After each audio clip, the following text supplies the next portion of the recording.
La semaine passée, je crois, si c'est la semaine passée, nous avons vu le président Katumbi et le président Mbemba faire une vidéo qui a circulé partout où ils soutenaient la candidature de Fayoulou et maintenaient leur position après Genève. Eh bien, vous savez, moi j'ai eu une impression tout à fait particulière. J'étais vraiment mal à l'aise, j'étais vraiment malheureux. Je me suis senti comme mort ce jour-là. Parce que vous savez, sans rival, c'est la moindre des choses que je voulais voir. C'est-à-dire avoir des leaders qui étaient décidés à faire chemin sans les autres. Donc aller dans des directions tout à fait différentes. Donc renforcer cette division-là de l'opposition. Et vous savez, aujourd'hui, on est en train de parler de Martin Fayoulou qui remplit les stades à Béni, qui remplit les stades, qui a une grande suivi à Bounia, ou bien je ne sais quoi d'autre. Mais en même temps, on parle aussi comment Moïse, Félix Tshisekedi et Kamere traînent des marées humaines derrière eux. Il y a même certains qui pensaient que ces gens n'allaient pas avoir d'espace du tout. Ils n'allaient être soutenus pas du tout par la population. Mais on voit que sur le terrain, contrairement à Chadar qui a été chassé, n'est-ce pas, hué à Bandaka, je ne sais pas si c'est ça, non? Mais vous voyez que l'opposition, comme on le pensait avant, a le contrôle de l'espace électoral. Et avec ça, ils ont arraché cet espace à Fayoulou. Et Fayoulou ne se retrouve pas. Ce qui me fait mal au cœur, c'est de constater à quel point notre opposition aurait été en bonne position si elles avaient fédéré ses forces. Grande est ma déception de constater que devant ces images que nous contemplons, où nous voyons l'opposition qui draine des foules, que ce soit du côté de Fayoulou, que ce soit du côté de Kamere et Félix, que ces gens-là ne puissent pas se mettre ensemble. Bon, de toute façon, pour moi, cette réalité m'a poussé à faire mon analyse et aller un peu plus loin avec ça. Parce que un autre côté malheureux de cette réalité, c'est que on a l'impression qu'il y a l'opposition dans l'opposition. C'est une chose qu'on craignait. Mais c'est une réalité que nous devons apprendre à accepter. Qu'il y a l'opposition dans l'opposition. Nous, notre espoir, c'était que à la fin, peut-être avant les élections, on verrait un camp ou l'autre joindre l'autre pour qu'on puisse finalement revenir à la raison et faire une pression finale contre Kabila. Alors je disais que maintenant je suis allé loin sur les raisons derrière ces discordances entre Genève et Nairobi. Et je suis vraiment déçu, vous savez, quand je pousse mon analyse très loin. Vous savez, j'ai toujours, comme la plupart des Congolais, comparé Genève à Sun City. Vous savez, les ressemblances de Sun City et Genève sont celles-ci. Sun City, il y avait l'agenda néocolonialiste. Vous comprenez ce que le néocolonialisme veut dire? C'est-à-dire, les colonisateurs, les anciens colonisateurs, utilisent des méthodes pour continuer à coloniser indirectement notre pays, auquel il semblait avoir donné l'indépendance depuis 1960. C'est-à-dire c'est une façon rusée, malicieuse, de continuer à contrôler un peuple, une nation à laquelle ils avaient prétendu donner l'indépendance. Donc Sun City, c'était ça. Donc c'était l'effet du néocolonialisme où on a vu que notre indépendance était remise en question. Et vous voyez ce qui s'est passé à Sun City. Vous aviez RCD. RCD était soutenu par la communauté internationale. Les finances, la logistique, tout était fait par les multinationaux qui ont, n'est-ce pas, encadré RCD jusqu'aux négociations et leur donner le pouvoir des négociations de Sun City. Ce n'est pas l'argent qui a manqué à RCD. Et vous savez, malheureusement, dans cette configuration de Sun City, il y avait des personnes comme Mbemba qui avaient été utilisées, n'est-ce pas, pour appuyer l'agenda néocolonialiste. Parce que nous savons bien que RCD n'est pas venu avec un agenda pour respecter l'indépendance du Congo, mais c'est pour remettre en question notre indépendance et notre existence en tant que nation. Pour remettre en question les efforts des nationalistes. Parce que vous savez, si nous parlons du nationalisme, je voudrais faire un peu une parenthèse en disant ceci. Nous, en tant que Congolais, nous sommes une nation jeune. Nous existons à peine. S'il faut même être clair et précis, nous n'existons pas encore.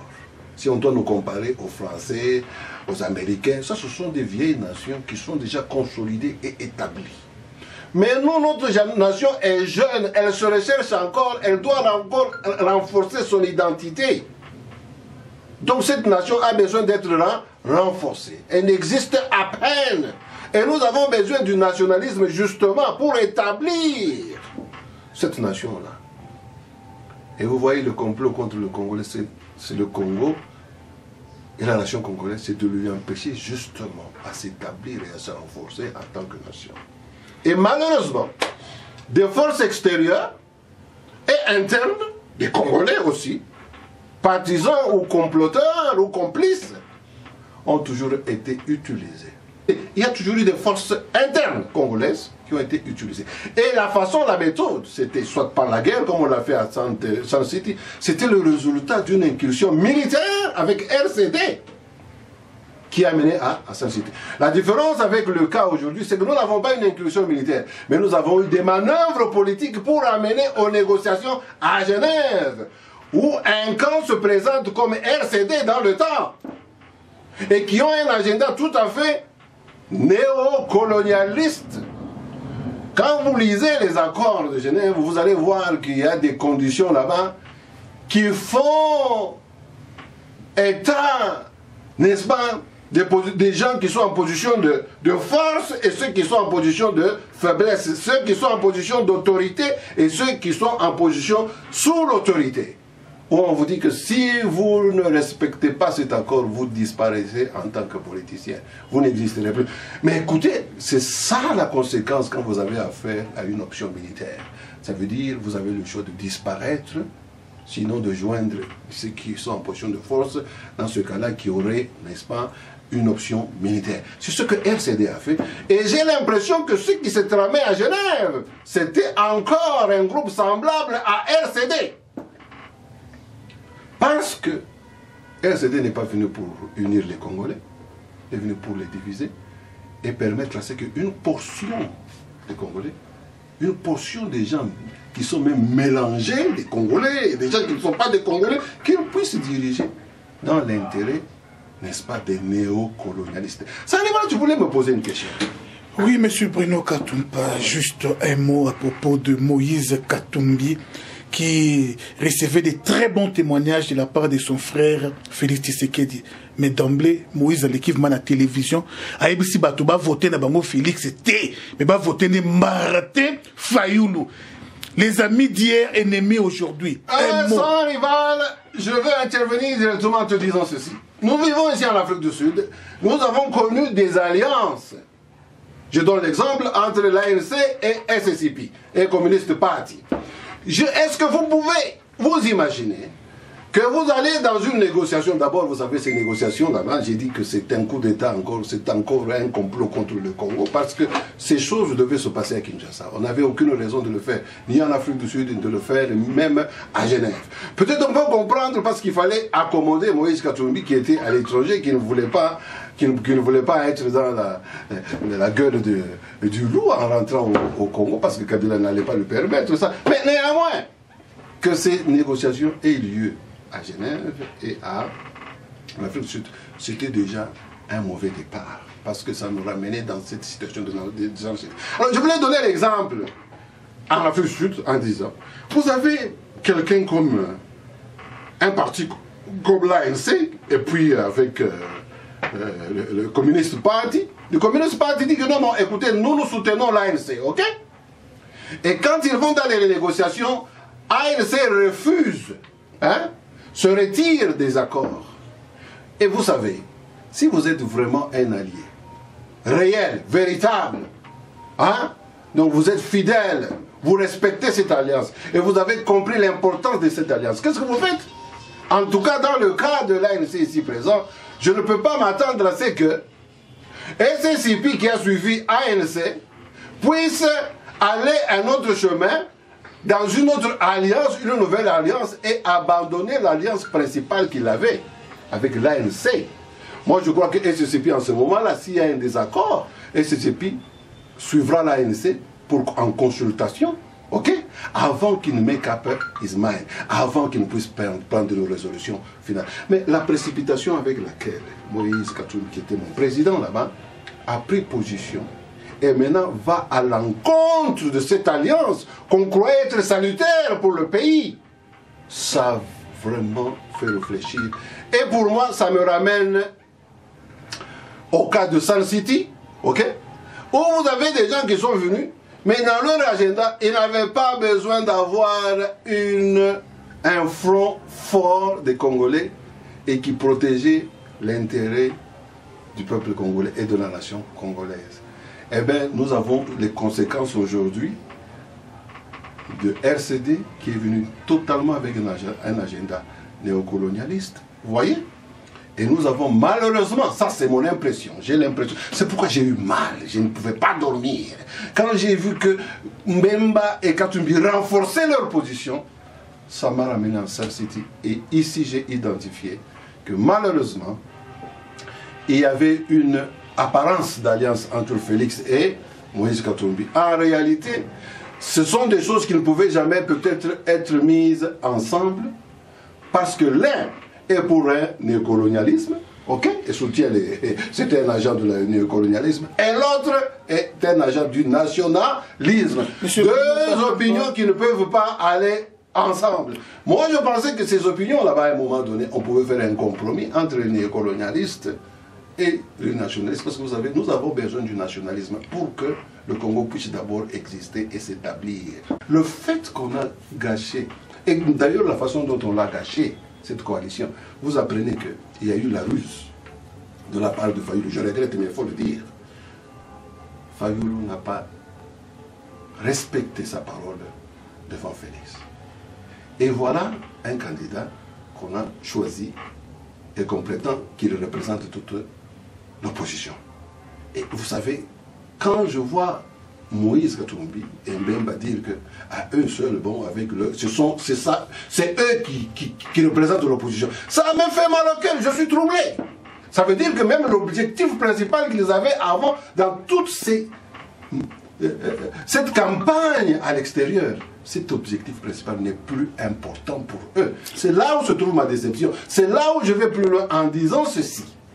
Donc, si se s'oppose autant à cette coalition, donc ils n'avaient jamais été pour cette coalition, ils ont voulu utiliser cette coalition pour un temps, pour se prévaloir, et puis maintenant suivre un autre agenda, l'agenda qu'ils avaient toujours avant. Et moi je pense que cet agenda, à mes yeux aujourd'hui, c'est un agenda néocolonialiste. Vous avez entendu dire que Kagame dit qu'il est même pour Chadari, n'est-ce pas? Qu'on peut soutenir et voter Chadari, il n'y a pas de problème, n'est-ce pas? Mais est-ce que vous êtes sans ignorer que certains dans le groupe de Genève sont vraiment favorables et ont même indiqué que Kagame soutiendrait Fayoulou. Vous avez entendu parler de ça? Vous voyez un peu ça. Donc les choses deviennent de plus en plus claires. Et pourquoi est-ce qu'il y a maintenant cette guerre entre les Fayoulou, le camp Fayoulou et le camp Félix? Je vais en finir là. Eh bien, c'est parce que les choses sont claires. Les choses sont claires ceci. Bien que les néocolonialistes qui sont soutenus par Kagame, Louis Michel avec l'Europe, dans ce camp là-bas se retrouvent malheureusement tous ceux qui ont été à Genève et qui sont avec Fayoulou, dont je parle de Mbemba et de Katumbi. Et vous savez, c'est la raison pour laquelle Mbemba a été libéré de la prison. C'est pour renforcer le camp des néocolonialistes. Vous comprenez? Oui. C'est ça ma compréhension. Donc, Mbemba est venu on l'a libéré de la prison pour venir soutenir ce camp-là, soutenu par les Louis Michel, n'est-ce pas? Oui. Par les Kagame et tout ça. Ce camp-là qui a le même agenda que RCD à San City, vous comprenez? Et cet agenda, c'est un agenda néocolonialiste, c'est-à-dire on veut contrôler le Congo par les multinationaux, par l'intermédiaire des gens comme les Kagame. Même la balkanisation, c'est une chose qui est vraiment au cœur de leur projet, parce que l'existence et le bien-être de Congolais n'est pas vraiment au cœur de leurs préoccupations. Tout ce qu'ils font là-bas, c'est vraiment du blabla et du mensonge. Moi, j'en suis arrivé à cette conclusion. Alors que vous avez dans ce camp-là, le groupe de Mbemba, maintenant avec la Mouka et tout ça, mais vous avez Kabila aussi, qui est soutenu par les mêmes gens, c'est-à-dire la Belgique, tous ces néocolonialistes, mais qui ont quand même des divergences parce que Kabila n'aime pas, n'est-ce pas, Moïse Katumbi, vous le savez, non? Oui, oui. Mais malgré cette inimitié entre Kabila et Moïse Katumbi, mais ils sont soutenus par les mêmes gens. Ça veut dire par Kagame, ok? Oui. Par la Belgique qui soutient qu'on enlève les sanctions contre Chadari, vous comprenez? Oui. Et par Kagame qui soutient aussi par intermédiaire tout ce groupe là-bas de Genève, vous comprenez? Et qui soutient aussi indirectement Fayoulou. Vous avez entendu dire que Fayoulou a accepté qu'on puisse maintenant adopter la double nationalité, hein, n'est-ce pas? Ça veut dire que tous les Congolais, comme on a entendu dire ces derniers temps, que Kagame souhaiterait que les Rwandais qui sont au Congo, les Hutus, ils puissent obtenir la nationalité congolaise qui ne rentre pas au Congo, qu'on puisse les adopter.